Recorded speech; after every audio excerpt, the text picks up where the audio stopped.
Bien. Bamako ana lamini na bolon dugu Mali kono Mali ko kan an ka foli ani tanu bɛ ka ɲɛsaw bɛɛ ma Achoualen bɛ radio Jɛka fɔla ka bɔ Kurufina i ka dɔn dimanche o dimanche an bɛ ɲɔgɔn sɔrɔ jɛmukan na jɛmukan min dabɔlen don tungarankew kama tungarankew ye jɔnni ye maa minnu bɛ labɛn na n'u bɛ taama sira la k'u bɛ taa sigi jamana wɛrɛ la walima minnu bɛ jamana wɛrɛ la a bɛ san caman bɔ a bɛ fɔ olu de ma ko tungarankew minnu du u faso kɔnɔ nin jɛmukan in dabɔlen don kɛrɛnkɛrɛnnenya la ka ɲɛsin olu ma nka an minnu bɛ Mali kɔnɔ n'an bɛɛ lajɛlen sɔnma bɛ tunga fɛ an bɛɛ b'an yɔrɔ sɔrɔ jɛmukan in na an b'a bɛɛ fɔ ka waleɲuman dɔn maliyɛn i sigilen don yɔrɔ o yɔrɔ i k'a dɔn an bɔra ka kuma minnu fɔ n'i bɛ faamuyali sɔrɔ a la an ka foli b'i ye n'i tɛ maliyɛn ye n'i bɛ bamanankan mɛn n'i ye tungaranke de ye i k'a dɔn i ni yɔrɔ bɛ jɛmukan in na sabula ladilikanw ɲɛfɔli bilali siraw i k'a dɔn a n'a aw yɛrɛ ka ci k'a fɔ ɲɛfɔ jamanadenw ye an b'a bɛɛ fɔ ka waleɲuman dɔn tilegan in na min ye Ahmed Diakité ale sigira Kaban ale b'a an gɛrɛdigɛ la ale bolo bɛ nɛgɛw la fiɲɛ turukala b'ale bolo min ye Buwa Jabate ale b'a ani bɔda cɛ min ye sɛbɛnfura kow ye ani ayiwa ka jateminɛ kɛ min ye Amadu an ka gardien kwale ye ale b'a ni dugumana cɛ i k'a dɔn jɛmukan ye k'a labɛn ka ɲɛsin aw ma saya kalo tɛnɛ fila ka miiriw ni hakilinaw ta Daba Tunkara nka jɛmukan in kɛbaa ye Abdou Touré ani Daba Tunkara an sigira an ka kɛnɛ kan yanni sɔɔni cɛ i k'a dɔn Abdou Touré dafa kunnafoniw ale bɛn'o d'an ma an famana ka nɛgɛjuru labila aw ye ni Ala sɔnna bi an bɛna nɛgɛjuru labila maliyɛn fɛn o fɛn n'i b'a k'a lamɛn i mana kɛ diɲɛ yɔrɔ o yɔrɔ i k'a dɔn kuma ani ayiwa ci min b'i bolo k'a ɲɛsin jamanadenw ma walima jamana faamaw ma nin y'a kɛnɛ ye o tɛmɛnen kɔfɛ n'a sɔrɔla hakilila min b'i la walima dɔnko min b'i la i ka sigida la en tout cas min bɛ tali kɛ ka ɲɛsin maliyɛnw kan maliyɛn minnu bɛ jamana kɔ kan nin y'o kɛnɛ ye k'a bɛɛ fɔ k'a waleɲuman dɔn n'an ye nɛgɛjuru bila maa o maa n'i bɛ Mali kɔnɔ k'a daminɛ ka ye ka taa gosi fo ayiwa Ansongo aw si ni weleli man ka jɛmukan in na a dabɔlen don maliyɛn minnu bɛ jamana kɔ ka farafin jamana tubabu jamana Amérique jamana larabu jamana chinois ka jamana hakaja Sadia Sila a kɛra fama ye dɛ n t'a dɔn Sadia qu'est-ce que tu deviens en Chine voilà coronavirus ko in kɔni kɛra sababu ye ka Chine datugu an n'u ka ɲɔgɔn sɔrɔ gɛlɛyara kosɛbɛ nka hakili la kow nɔgɔyara kosɛbɛ Ahmed yani Abdou Touré ka labɛn i k'a lajɛ ka duman di yan n bɛ segin a kan n'an ye nɛgɛjuru labila maliyɛn minnu bɛ jamana kɔ kan olu de bɛ weleli kɛ nka nɛgɛjuru sira fila min n'o ka ɲi kosɛbɛ n'a bɛ se ka sɔrɔli k'o la n b'o fɔ a ye a y'a sɛbɛn 00223 20 24 78 78 00223 20 24 98 98 voilà ni nɛgɛjuru sira fila de ka ɲi kosɛbɛ kɔrɔlen minnu bɛ yen a bɛ ɲinɛ olu kɔ sabula gɛlɛya bɛ an sɔrɔli la olu la i k'a dɔn an dun ye tabale gosi ka sotelima wele a bɛ waati jan bɔ u kun y'a tugu waati la a tigɛra tuguni o tuma a y'a wakilu kɛ nin numéro fila ye Ahmed Diakité yani Abdou ka labɛnw sabati ka sɛbɛnfuraw lajɛ duman dɔ di yan i k'a dɔn maa kana ɲinɛ sababu kɔ i k'a dɔn Batuluɲan ka sɔrɔ an fɛ ka na Dumanzana nafaji a sababu kɛra Grand Jaw ye Jaw i k'a dɔn Ibrahim Jaw i bɛnkɛ de kɛra sababu ɲuman ye sabula an ye an dama kasi Jaw la Jaw ye kuma da Batul tulo kan o yɔrɔnin bɛɛ Batul y'an jaabi alors Abdou Touré i ni sɔgɔma Abdou i k'a dɔn ni ni sɔgɔma a bɛ faamu sabula diɲɛ seleke naani fa dɔ fɛ sa olu bɛ sɔgɔmada joona na Amerikikaw bɛ sɔgɔmadafɛla la hali n'o y'a sɔrɔ sinikaw bɛ sufɛla la anw bɛ tilegafɛla la ko caman ye koyi kunnafoni jumɛn bɛ a taamadenw ani minnu sigilen bɛ jamana kɔ kan karamɔgɔ Daba Tunkara an b'a daminɛ min ye Korowari yan an kɔrɔ min ye maliden minnu bɛ Korowari an y'a fɔ dɔgɔkun tɛmɛnenw na olu kɔni ye faraɲɔgɔnkanba kɛ sabula fɛn min ye Korowari kɛlɛcɛ maa 49 olu bɛ Mali la kabiri juillet kalo tile 10 selincinin yɛrɛ o dugujɛ olu kɔni sɔrɔla yan nɔ k'u bɛ sen na walasa ko in ka se ka kɛ ni cogoya ye cogoya min na gɛlɛya kana don jamana fila ni ɲɔgɔn cɛ olu ye taama kɛ ka na an fɛ yan nɔ taama in kun ye min ye ka se ka fɔ ka dinamɔgɔw wa walima maa wɛrɛw ah oui d'accord ok an ka mɔgɔ minnu bɛ ni sɔrɔ bosobaw don i y'a fɔ cogo min na dinamɔgɔw olu y'u ka taama kɛ minnu fana ye sɔrɔ bosobaw ye ni kotigiw don Kolowari olu fana taamana ka na donc u ni an ka au conseil des malien lectureur a bɛ sigi n'a jɛ u kumana ani ministre min bɛ n'u bɛ tunkarankew tɔgɔ la u n'olu fana kumana kɛrɛnkɛrɛnnenya min ye jamana ko ɲɛnabɔlaw ye u ni maa caman kumana walasa gɛlɛya mun bɛ yen nɔ ni o nun bɔlen bɛ gɛlɛya in kana taa yɔrɔ jan na ko cogoya bɛ se ka sɔrɔ a ko la cogo min na walasa ka tasuma dafaga olu kɔni nakunkɛlaw ye o sigikafɔ ninnu kɛla dɔgɔkun tɛmɛnenw kɔnɔna na n'an bolo yɔrɔ la an bɛ taa kunnafoni min tun bɛ yen n'an kun y'a bɔ k'a bin yan nɔ Guinée équatoriale o kun ye kankan gosi min ye jamanakuntigi ye k'a fɔ ko juillet kalo tile 30 ani n k'a fɔ juillet kalo la a ye kunnafoni bɔ ko août kalo tile 31 ko k'a sɔrɔ bɛɛ lajɛlen ye min ye sigili sɛbɛn mun bɛ yen nɔ ni o ye u ka sɛbɛn yamaruyalen ye o k'a sɔrɔ bɛɛ y'o ta wa sɛbɛnko in kuma kɔni malidenw ye a ko kuma caya sabula sɛbɛn wari ka ca wari caya fana ta bɛɛ ye a sɔrɔli ka gɛlɛn fo ka taa fɔ a to ten mun kɔni ye maa caman ye kulekanw kun bɔla sabula septembre kalo o jɔla u ti sala nka ni tile fila in na u ka maaw hakili suɲɛ wa maa ti kɛ ala ye k'a dɔn nka minɛli kɔni u ma daminɛ fɔlɔ nka sɛbɛn fura ninnu kelen kelen na maa minnu bɛ yen nɔ n'olu y'a ta n'olu ye maakɔrɔw ye o bɛ t'i jɔ 79,000 na n'i ma deli k'a ta fɔlɔ nka minnu bɛ yen n'olu ye maakɔrɔ n'u delila k'a ta kɔrɔ n'u kan ka a renouveler i b'a sɔrɔ o fana bɛ t'i jɔ 70,000 bɔɲɔngo la donc o gɛlɛyaba bɛ malidenw kan o gɛlɛya bɛ yen i b'a dɔn n'i t'i faso la i faso kɔnɔ ka ban i k'a dɔn fɛn sugu bɛɛ lajɛlen bɛ da i kan n'i y'a dan ne ma u kana ko in bila da girinda la wali jamana don maa min t'a fɛ k'i ye n'a ye nin ɲɔgɔn na kungo sigi da la maliyɛnw yɛrɛ dama ka ɲɔgɔn dɛmɛ i k'a dɔn min bɛ se k'a to bɛɛ lajɛlen bɛ sigili sɛbɛn sɔrɔ waasa i k'a dɔn sigi bɛ jaw la o ka bɔ ayiwa tɔɲɔ ani gɛlɛya ma sɛbɛnko tɛ o bɛ ko wɛrɛ nɔfɛ min tɛ nin si ye a tulo bɛ da sɛbɛnko de kunna n'i b'o dɔn i k'a dɔn i k'i ka sɛbɛn fɛɛrɛ kɛ cogo bɛɛ la k'i ka sɛbɛn ta k'a fɔ mali faamaw bɛ se ka deli kɛ nka mali faamaw tɛ se ka wajibiya da Guinée équatoriale faamaw kan a ye dɔ bɔ nin n'an ka jamana denw ye et puis n b'a fɛ k'a dɔn u y'a kɛ maliyɛnw dɔrɔn de la wa yalima dunan bɛɛ de don a dunan fɛn o fɛn bɛ yen voilà d'accord ok n y'o faamu karamɔgɔ dɔ n'a bɔra yen nɔ an bɛ taa Espagne kaw fɛ yen nɔ min ye Espagne u ka fintigilaka minnu bɛ yen nɔ n'u bɛ kwaji kɔlɔsi olu kɔni ye kankan gosi sabula u y'a yira k'a fɔ ko an bɛ don min na i n'a fɔ bi mɔgɔ minnu bɛ bɔ Maroc ka don Espagne kɔnɔna na k'a caman bɛ yen nɔ ko u ni min ye maa wɛrɛw minnu bɛ yen nɔ n'olu bɛ tunkarankew ka hakɛw lafasa n'olu ye jɛkulu ye association k'a yelen bɛ k'a fɔ a caman bɛ yen nɔ u bɛ janfa la sabula k'u bɛ wari minɛ tunkarankew bolo k'a daminɛ euro wari bakirina ba fila fo kuma dɔ la 5,000 k'u b'o minɛ walasa u fana bɛ se ka ni o maa ninnu ye ji dɔɔni boli n'u ye yɔrɔ dɔ lasɔrɔ walasa u bɛ se k'u latigɛ cogo min na olu kɔni bɛ ka a ɲini u ka jamana faamaw fɛ u ka fɛɛrɛ ni dabali bɛɛ lajɛlen kɛ o jɛkulu minnu bɛ yen n'olu ye tunkarankew magɛnbaw ye n'u ye degun sɔrɔ n'u yɛlɛla international kan ka ban ka se ka t'u kunbɛn walasa u ka se ka fu siri o ko dan na.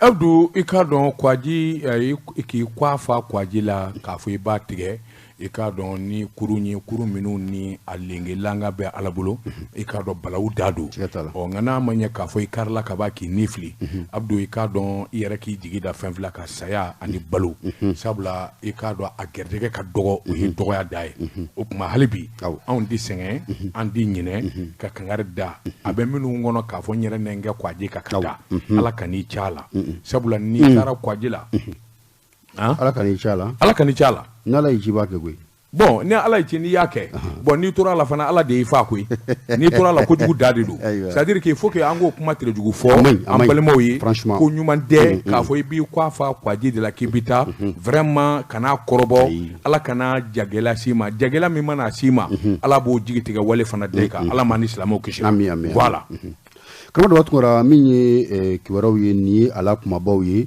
dɔgɔkun tɛmɛnenw na an bɛ k'an sɔnni da fɛn min kan n'an b'a ta ni ka segin o de fana ye gɛlɛya min bɛ maliyɛnw kan minnu bɛ Espagne tout à fait minnu ye sɛbɛn sɔrɔ ka u yamaruya ka taa ni u somɔgɔw ye regroupement familial denw b'o la furumuso b'o la lamɔdenw b'o la fa b'o la ba b'o la fɛn min ye gɛlɛyaba ye o b'olu fana kan an bɛ don min na i n'a fɔ bi an ka jamana kɔnɔ yan nɔ Espagne ka lasigiden so min bɛ yan nɔ u yɛrɛ fana u y'a yira k'a fɔ lasigiden mun bɛ yen nɔ a dilan ka ni ɲɔgɔnna karagɔlɔya walew kɛ o de y'a bɔ a sigiyɔrɔ kɔrɔw la i n'a fɔ Maroc i n'a fɔ Sénégal a nana yan mun kɛ maa wɛrɛw fana bɛ yen minnu fana ye malidenw ye o wu yɛrɛ sa dɔw tɔgɔ ma ni jamukan dɔw kɔnɔna na ko minnu fana kɛlen bɛ ka sɛbɛn ko in sɛbɛ gɛlɛya ni lasigidenso Abdou i k'a dɔn kɔrikala de ka jugu fini ma sabula Espagnekaw caman ye kunnafoni d'an ma maliyɛn yɛrɛ minnu talen don baara la i k'a dɔn consulat kɔnɔ Mali la olu yɛrɛ de caman bɛ wari minɛ bon maintenant olu ka wari minɛ est-ce que ni consul bɛnnen don a kan o bɛ n dabali ban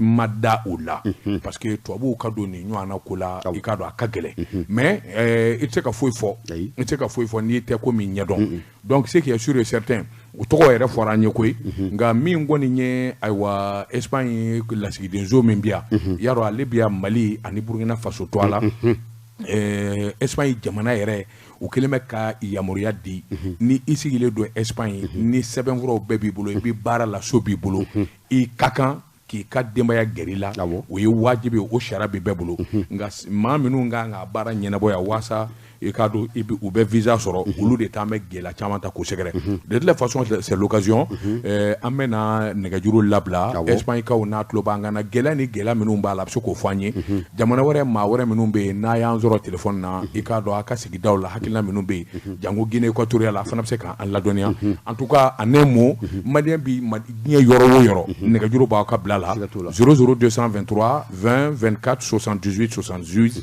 00223 20 24 98 98 Abdou Touré ni ma fili nin don o don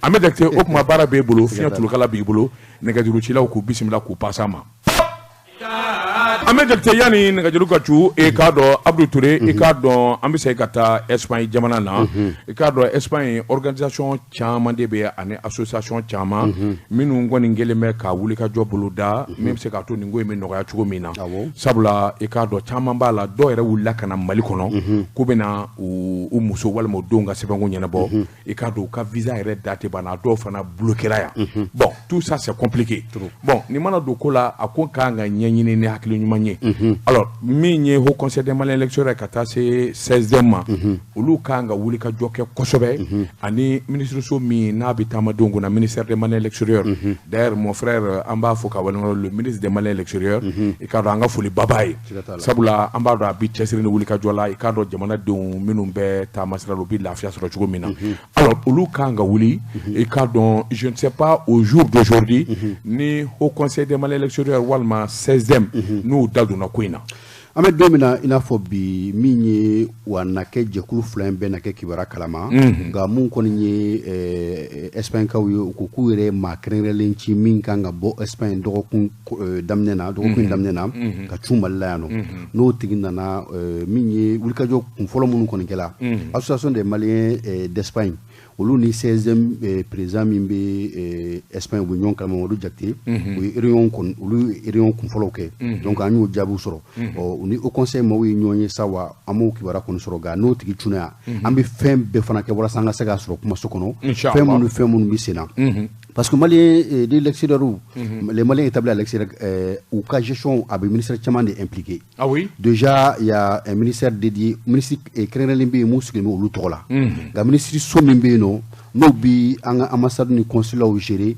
o de ye Ablaye Diop ka ministre so ye n'o ye affaires étrangères donc maintenant papier minnu b'u bolo u ka passeport ni fɛnw o bɛ lié ministère de l'intérieur la d'accord donc i b'a ye k'a fɔ ministre so 3 fo 4 parce que kuma caman administration territoriale fana bɛ se k'i yɛrɛ ye sɛbɛn fan dɔw la donc a bɛ munumunu ni ministre so 3 parce que passeport ni carte comment on appelle passeport ni carte mun bɛ yen nɔ n'o y'u ka sigili sɛbɛn ye carte consulaire donc o bɛ intérieur bolo nka carte nina o bɛ administration territoriale bolo le problème c'est pas là hein non c'est pour vous dire que non ça c'est min f'i ye problème c'est ni sɛbɛnko la o parce que déjà ni si tu es un Malien établi en Espagne ni ka sɛbɛnfura bɛɛ lajɛlen ka ɲi sigili sɛbɛn b'i bolo i bɛ baara la i ka kalo sara papiers b'i bolo i bɛ so ɲuman kɔnɔ ce qui est sûr et certain tu as le droit voilà tu as le droit k'i ka denbaya gɛrɛ i la Amérique ko dɔ bɛ nɛgɛjuru la 00223 20 24 78 78 allo salam alaikum wa alaikum salam wa rahmatullah karamɔgɔ Daba Tunkara naam Abdou Touré kɔni baasi t'aw la an tɔrɔ t'anw na an bɛ Ala tanu marhaba baara yɔrɔ denbaya bɛ di ça va jɔn don Mamadou Tanja ka bɔ Paris Mamadou Tandja Kabo Paris. Oui, bismillah Tandja, bismillah. Ça va? Nam. Ah, Kibara Jimembe. Eh. Awa, an b'aw de bolo sa kɛ. an minnu bɛ kibaruya foyi t'an fɛ yan hɛrɛ kɔ. An minnu bɛ Paris ni kibaruya min b'aw bolo sa, an b'a fɛ k'o de lamɛn. Awa, alhamdulillah, an fana bɛ tanu kibaruya juguman tɛ an bɛ waati min na sisan. Tabarikala. Juste an bɛ ka transition ka taga bolo lajɛ, an b'o k'o soutenir. Asimu Koyita a n'a ka cɛdenw k'an ka foli belebeleba b'u ye. K'u ni cɛsiri u bɛ ka jamana u bɛ ka taa cogo min na o tagabolo ka ɲi kosɛbɛ. K'an ka premier ministre fana fo. Les 5 colonels k'u bɛɛ lajɛlen fo ka maliyɛn bɛɛ lajɛlen fo. Bon foli kɔni tɛmɛnen kɔ fɔ ka bɔ yen aw kɔni b'a kalama taga ni ka segin min ye malidenw ka sɛbɛnko fanfɛla ye Faransi an tɛ sɛgɛn an tɛ ɲina. Daba Tunkara yɛrɛ b'a ko bɛɛ lajɛlen kalama. N bɛ dɔ dɔn a la. Min ye carte ɲinina ko ni fichier ko ye halisa a kunkun n'a ɲɛɲɛ ma sɔn ka dɔn ka bɔ ɲɔgɔn na. Ok. Voilà o de y'an ka welewelekan ye k'a ɲɛsin Asimu n'a ka cɛdenw ma u k'u jilaja cogo bɛɛ lajɛlen na.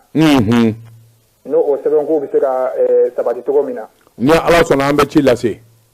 O tɛmɛnen ko fɔ ka bɔ yen Espagnolkaw fɛ yen.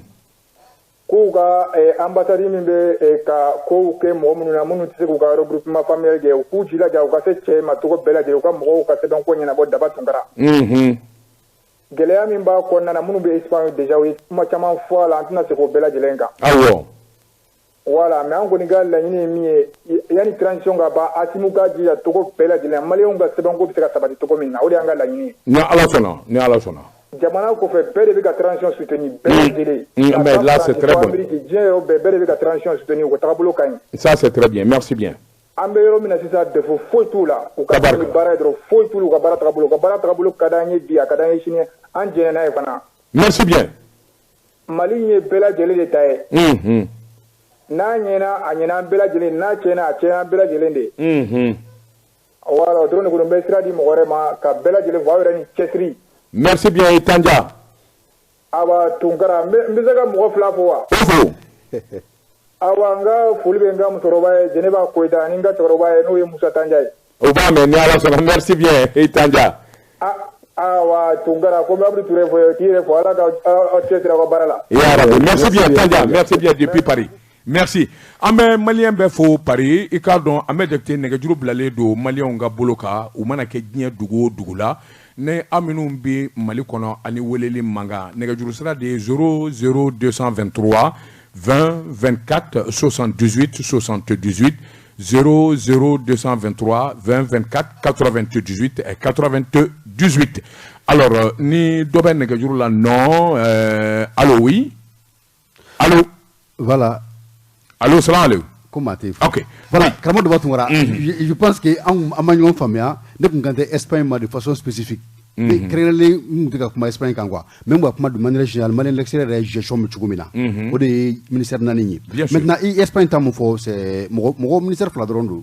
N'u nana n'u y'u ka ministre ye n'o ye maliden minnu bɛ jamana kɔ kan n'o ye o ministre ye. N'o fana sera ka kuma a tɔɲɔgɔnkɛ ministre fɛ mun ka baara bɛnnen bɛ jamana ni jamana wɛrɛ cɛ koɲɛ ɲɛnabɔli ma n'o kumana parce que olu fana ambassadeur minnu bɛ yan nɔ o consulat minnu bɛ yan o a n'an ta minnu bɛ kɔfɛ ministère des affaires étrangères de b'o bɛɛ gérer donc c'est son excellence non consulat min bɛ yan Espagne tɔgɔ la Mali ministère des affaires étrangères t'o gérer a ni ci bɛ u ni Mali ni ɲɔgɔn cɛ ministère olu bɛ se ka tɛmɛ ministère ka sira fɛ affaires étrangères ka sira de fɛ sira fila tɛ yen nɔ n'o tɛ donc c'est vrai u ka autorités de bɛ ordre d'u ma mais k'u wele k'u ɲininka ni gɛlɛya bɛ an ka mɔgɔw na aw ka mɔgɔw cɛ walima a ka mɔgɔ karisa ye nin kɛ an ka jamana kɔnɔ walima a ka mɔgɔw ye nin kɛ an ka mɔgɔw la aw ka jamana kɔnɔ yan fɛ an ka ministère des affaires étrangères de bɛ se k'o kɛ donc ni o ministre fila kɔni ye ɲɔgɔn faamuya a ka ca Ala fɛ ni gɛlɛya t'a la bala a gɛlɛya bɛ furakɛ 00223 20 24 78 78 00223 20 24 98 la radio elle s'appelle Djekafo. Allô, salam alaikum. Allô? Alaikum salam. Nda. Ambe ala tanu. Bismillah. Jondo. Shekuma wage Kongo Ponna. Shekuma wage kabo Pointe Noire wage. Shekuma wage Kongo Ponna daba. Hein? Shekuma wage. Shekuma wage. Nya fotende Shekuma wage kabo Pointe Noire wage. Bismillah. Aba. An ka foli bɛ bɛɛ lajɛlen. O diyara n ye. An bɛ jamana marabagaw fo. U tulo b'a la. Président n'a ka jama. Mhm. An ka baarakɛla ɲɔgɔn an bɛ bɛɛ lajɛlen fo. Ka dugawu kɛ bɛɛ lajɛlen ka dugawu ɲini bɛɛ lajɛlen fɛ. Mhm. An b'u sunjata u ka baara la. Bi kɔni an nisɔndiyalen bɛ Mali ko la bi. Merci bien. Ala k'o kɛ ɲɛtaa ye. Ami. Merci bien Wage. O tɛmɛnen kɔfɛ an b'a fɛ u nana mɔgɔ minnu bɔra an sigiɲɔgɔn jamana la ko nana bɛnkan ɲini an ka mɔgɔw n'u ka mɔgɔw cɛ. An ka hɛrɛ bɛ min na Ala k'o latigɛ. Ya Rabbi Ala k'o kɛ. Mais jamana mɔgɔbaw dɔ hakɛ dɔ bɛ kuma la mais fo ka jateminɛ de bɛ k'o la u kana fɔ k'u bɛ fɛn dɔ kɛ ka tɛmɛ an ka mɔgɔw kan. O fɛn tɛ ka tɛmɛ o kan parce que an ka mɔgɔ dɔw y'u minɛ. Awɔ. U ko t'u kɔ de u k'a fɔ k'u y'a mɛn u ko t'u kɔ de u k'u ka ɲɛɲini ka dɔn min don u nana kun min na u ko si ka dɔn. Ni Ala sɔnna Wage. Fɔlɔ jamana kun bɛ daatɛmɛ sira min ye bi an tɛ sɔn a ka kɛ yɛrɛ. Maa tɛ sɔn an ka jamana ka bɔ olu ka jamana bɛ se ka sigi an ka jamana fo siyɛn 3 ou siyɛn 4. Ayiwa ɲaamɛ. U b'a faamaw b'a mɛn. O tɛmɛnen kɔfɛ an ka mɔgɔw b'olu bolo mun u y'an ka jamana wari dun u bolila ka taa sigi yen. U kana n'u fana ye dɔw bɛ bila dɔw bɛ n'an fɛ u bɛ na an mago bɛ mun na u bɛ n'an ka u kana bila an ka juge bolo ka minnu kan ka juge u ka juge wari bɛ min bolo u ka minɛ o la ni fɛn min nana juge fana bolo kan an bɛ min ɲini juge fɛ u kana ko sumaya kosɛbɛ u ka baara kɛ ka taa min na a ka dɔn fɛn bɛ min na a fana ka dɔn a ka diya n ye a ka bila. Merci bien ɲaamɛ Wage. O tɛmɛnen kɔfɛ an fɔra kunnafonidilaw jamana ka jɔ ko ka jamana ka jɔ a ka bi o ye kunnafonidilaw de ye. O ye tiɲɛ. Kunnafonidilaw bi plateau caman sanfɛ u bɛ jɔ ka jamana buja tere taara Mali ma bi a ma kɛ hɛrɛ ye an yɛrɛ t'a hɛrɛ la parce que tere taara Mali la u bɛɛ bɛ dan kuma dɔ fɔ o man ɲi. Sabu kunnafonidilaw ka jateminɛ de ko kuma la nin kuma kan ka a fɔra jamana a ka di nin de kɛra mais kuma mana bɔ bi sini bɛ taa plateau ka tere sanfɛ ka bila fɛn sanfɛ kuma kan ka to duguko ye juko de ye secret de la ka taa ni ɲɔgɔn cɛ a ma fɔ ka taa sigi fɛn sanfɛ ka bila fɛn ni fɛn sanfɛ télé sanfɛ nin bɛ fɔ nin bɛ fɔ o man kan kuma dila fo ka janto la. Ni Ala sɔnna Wage.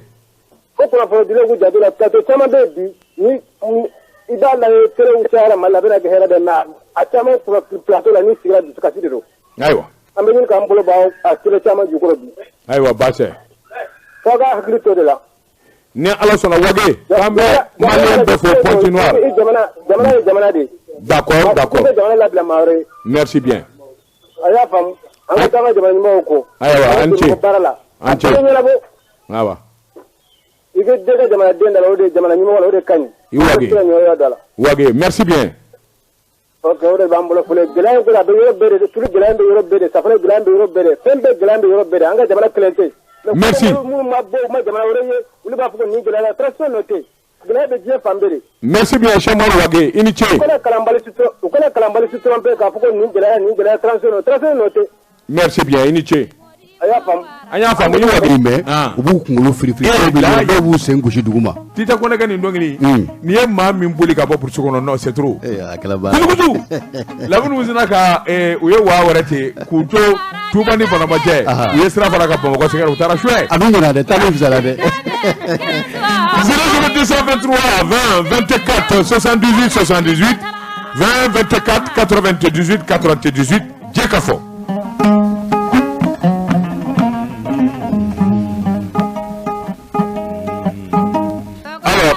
Kulubali an tulo b'i la. Allô? Allô Aruna. Buongiorno, come che stai? Tutto a posto, tutto bene? Ah, allora. Aruna, alors, ça va quand même? Ah, on va m'en accorder. Qui va même les Suisses? Ah.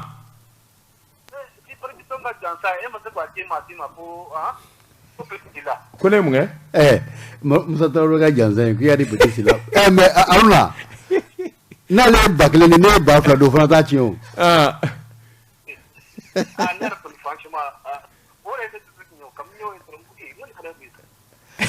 Ayiwa.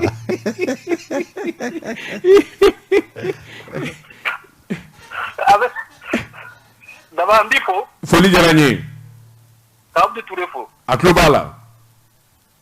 Des diaspora mon befo. Bet Lobila. Mais d'abord, Espagne problème quoi il a. Bon, moi je pense que le problème est que en Malien il y aurait un Espagne Qatar Mali ni vacances Sengaoula. On ne prend pas toutes nos dispositions nécessaires. Donc peut-être le temps est très court. Ou peut-être au cas où nous matchons pour bec pour papier qu'on nous fait nous bendrami quoi. Oui, quel est ou bien plana et mouille fana ou tafla fana toutes les documentations ni tamu nous kanga ni janu kata malla. Ou tout le be fana ko janu kata. Tout à fait. Bon nous travaillons ça bon pour de ben fana ou seka ni la tant que ni voilà ni mate ka mouille la bo Espagne janu kata malla. Nous travaillons no qui bon ni la bo ça peut pas marcher. Bon de bout chama bla dans les difficultés. Actuellement le Mali a un très bon ambassadeur en Espagne. Oui, tout à fait. Mon combien nous va dans la Allemagne, mais mon combien n'a dit vraiment il fait son travail comme ça veut doit. Ok. Et puis problème est que pendant Mali on pendant où tu as pas qu'on a fait des ponies coques les ravati mona. Tout à fait. Ça c'est vrai, ça c'est vrai. Ou bien nous mon pas la dar la coque à l'anga tout le monde. Tu vois, c'est pas facile la bureaucratie c'est pas comme ça. Bon, ne pas faire des Maliens aurait de coups du coup nous fait un dos changer franchement. Bon, nous on va dénoncer en bas pour nous d'habitude on le dit.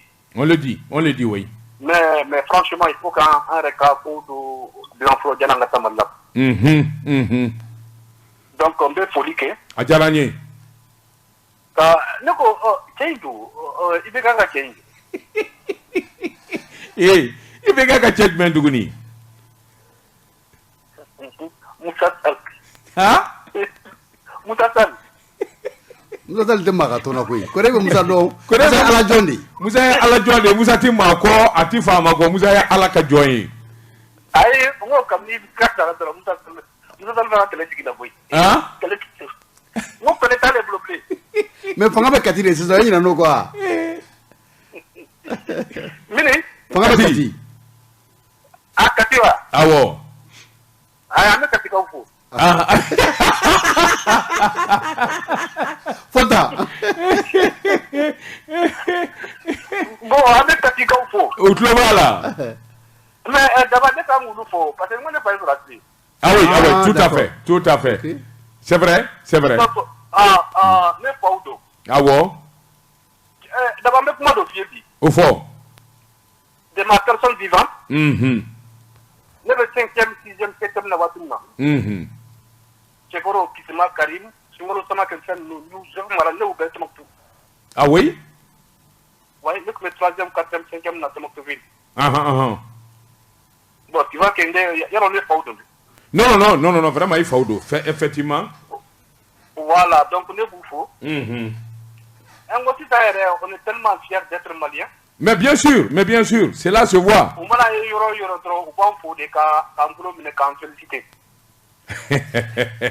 Merci bien, Aruna Koulibaly, merci bien. Donc, Folie Djarani, merci vraiment. Tijani Marco, après vous n'avez pas Tijani Marco. Tijani Marco, as-tu vacances de Mana avec Konyosola? Ah oui, il a pris une deuxième, avec Konyosola bien. Abo fe tugudi ayi dengana ay flana ta be ko yasola ay mbaveli Musa ay ko jibuke Aruna yen mbado etna flana taw ay de alors ciao te kele yoy bon dimanche. Merci bien. Alors, Abdou, Aruna est kuma de fort. Malien minumbi jamana kwaka. Effectivement, Aruna est kuma de fort. C'est très très important. Chamamboula minundi wuli jona sebengola. Ikado tu kroto sebengola. Faut sebengo problème nana. Par exemple, follow. Passeport qu'on sort mango. Passeport qu'on c'était pas lié au problème de carte nina et machin. Il était ambassade là dron. Il était consulat là. Il était passeport glaiba à l'extérieur. Bon, même au Wati. malien chama de kume dernière minute kono passeport bani to tora kalo kele kalo fla e ka do train to kasuru bon nous i traîner na administration de do ni isumayara glali fe ala kan gishi ci do bina chun ka bo faso la passeport ko problème na era ba don ni ngombe ta faso la ka se nga passeport date bi ba donc obligatoirement il faut changer donc au wati de obi wuli ka fo ko bita passeport ko barake bon chera o dundu do e ka do fin do mi be wati janta walma o ka sigili seben walma o ka barake seben e ba so bina ban o date bina ban o bina lié fana passeport kura nyini na bon i bina giringiri kata ambassade la walma consulat la a dun se ka kɛ tile kelen ka ban o fɛn tɛ a tɛ komi n'i bi faso kɔnɔ faso kɔnɔ fɛn bɛɛ bɛ se ka kɛ tile kelen tile fila n bi maa dɔ dɔn walima n bi faama dɔ dɔn i k'a dɔn o bɛ se ka kɛ sababu i ka passeport ka dilan tile kelen k'a ban yɔrɔnin kelen ou bien option urgente fana bɛ yen nɔ jango sisan fɛn kura yɛrɛ min donna na n ka passeport ka dilan tile kelen ka ban o ye VIP ye